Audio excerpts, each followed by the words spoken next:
Boris Johnson is a serial liar, he is a philanderer, he is an utter incompetent, and he's our new Prime Minister.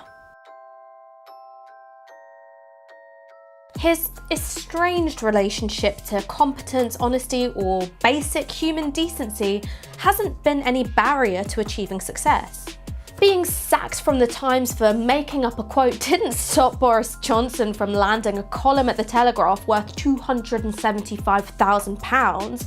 The leak of a phone conversation in which Boris Johnson passes on the address of a journalist so his old mate Darius Guppy could have him beaten up didn't stop him from being deemed fit for public office. Having a history of publishing racist and homophobic screeds in The Spectator didn't stop him becoming mayor of diverse and progressive London.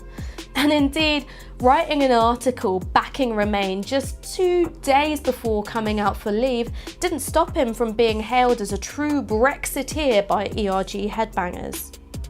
And his woeful record as Foreign Secretary, including making comments which endangered a British citizen who is still incarcerated in an Iranian prison, hasn't stopped him from attaining the highest elected office in the land, without actually having to face the general election.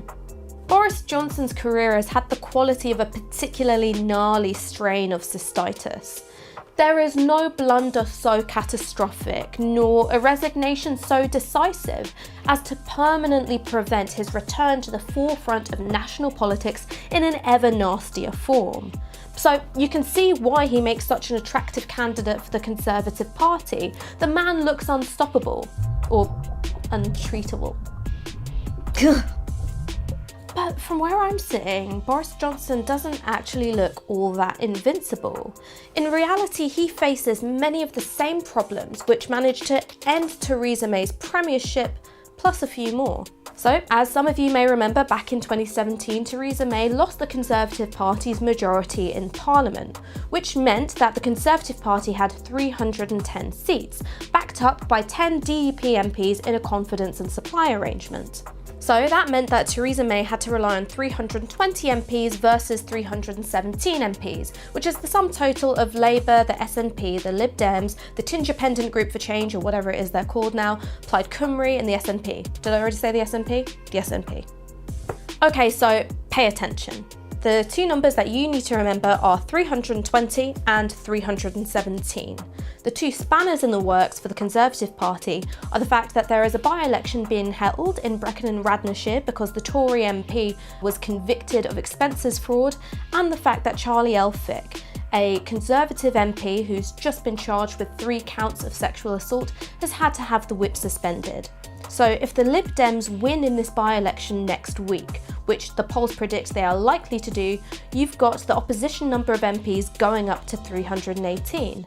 And if Charlie Elphicke is forced to step down from Parliament and there's a by-election in Dover which Labour then win, it was a Labour-held seat before, that means that the total tally of opposition MPs goes up to 319. So, Boris Johnson, in his first few months as Prime Minister, could have a working majority of just 1. And this problem of a wafer-thin majority in Parliament, it's only a wafer-thin, inevitably has consequences for Brexit. It makes the pathway for a negotiated deal that bit more difficult for Boris Johnson, and also makes the pathway towards a no-deal exit that bit more difficult as well. The reason why a no deal will still be difficult, even though it's the legislative default, is that Boris Johnson will find it very tricky indeed to suspend parliamentary democracy, also known as proroguing, because Parliament have already said that that course of action would be unlawful. Furthermore, MPs on Boris Johnson's own benches have said that they will be committed to introducing legislative means to make no-deal Brexit a living hell for their new Prime Minister. And finally, a little bit closer to home, Boris Johnson's got problems in Uxbridge and South Ruislip. His majority there is about 5,000, which isn't enough room to be comfortable between him and the nearest competitor. If there is an early general election, potentially before we leave the European Union, he'll have the Brexit Party snapping at his heels and splitting his vote, meaning that there could be a pathway through for the Labour candidate, Ali Milani. This would make Boris Johnson the first Prime Minister in history to lose his seat. The media says he's Donald Trump, but the maths says he's John Major. He's in a uniquely vulnerable position as Prime Minister, and it's going to take a lot more than canny branding and an acquiescent press to get him out of this particular jam.